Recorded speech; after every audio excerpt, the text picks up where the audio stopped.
Get past these cheeks.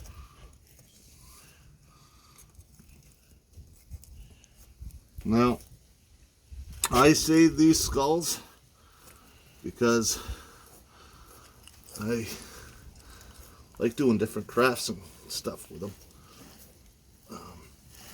So I'll end up cutting the head off. I won't use the head for bait. But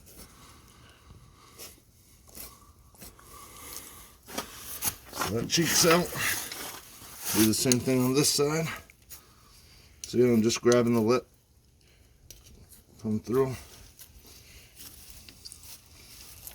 Keeping the knife towards the face. See where that hide's bent here? So I just want to be very careful.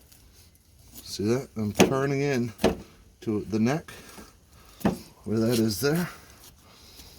Coming out here. Okay?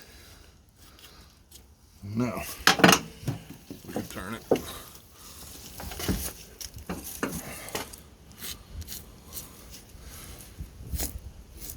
Yes, it's easier to do all that stuff to begin with instead of having to keep flipping it.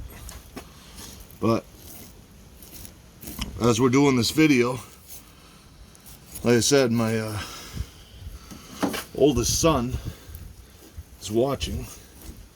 So he's going to be flipping it numerous times anyways, guaranteed. So I figured make sure he understands the whole thing, not just part of it.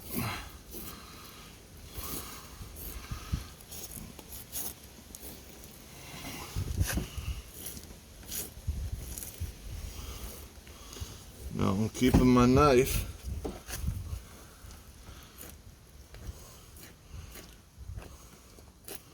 pointed away from this hide.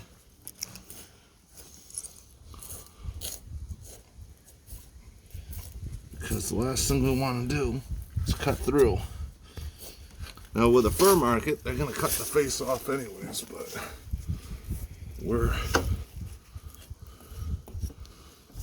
if you were to sell this to a fur market, you still need to have the face on intact and look good. A lot of people will grade by certain stuff, how certain stuff is done. If the eyes are nice, it shows how much care you actually took into doing the hide. So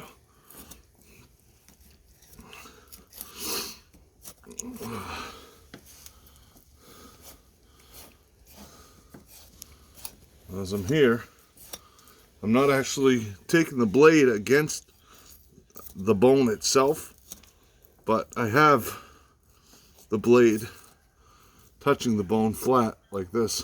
Here's bone here. So I'm keeping it like this. I'm not actually cutting into bone because it'll just dull your knife. You've got to resharpen it and all that crap.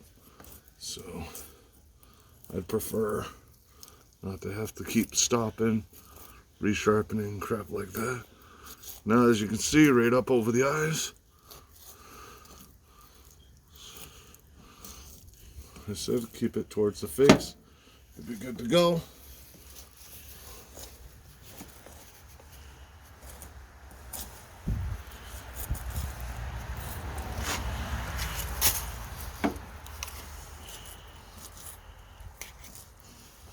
Now, there's a lot of fat and crap by the lips.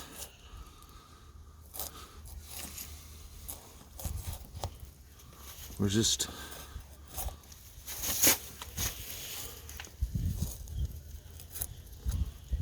we deal with all that crap when we're fleshing it.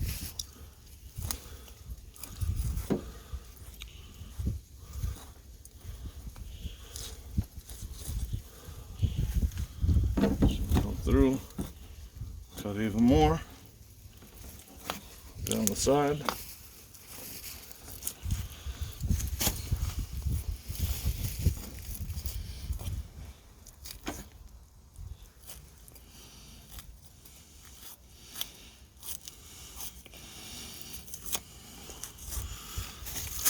Get to the nose.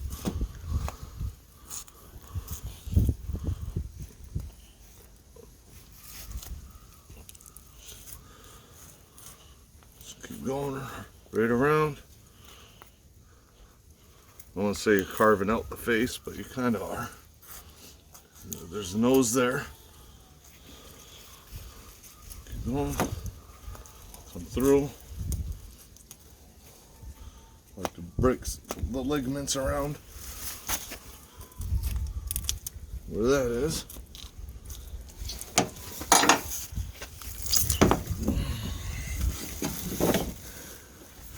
Cut the carotid by accident.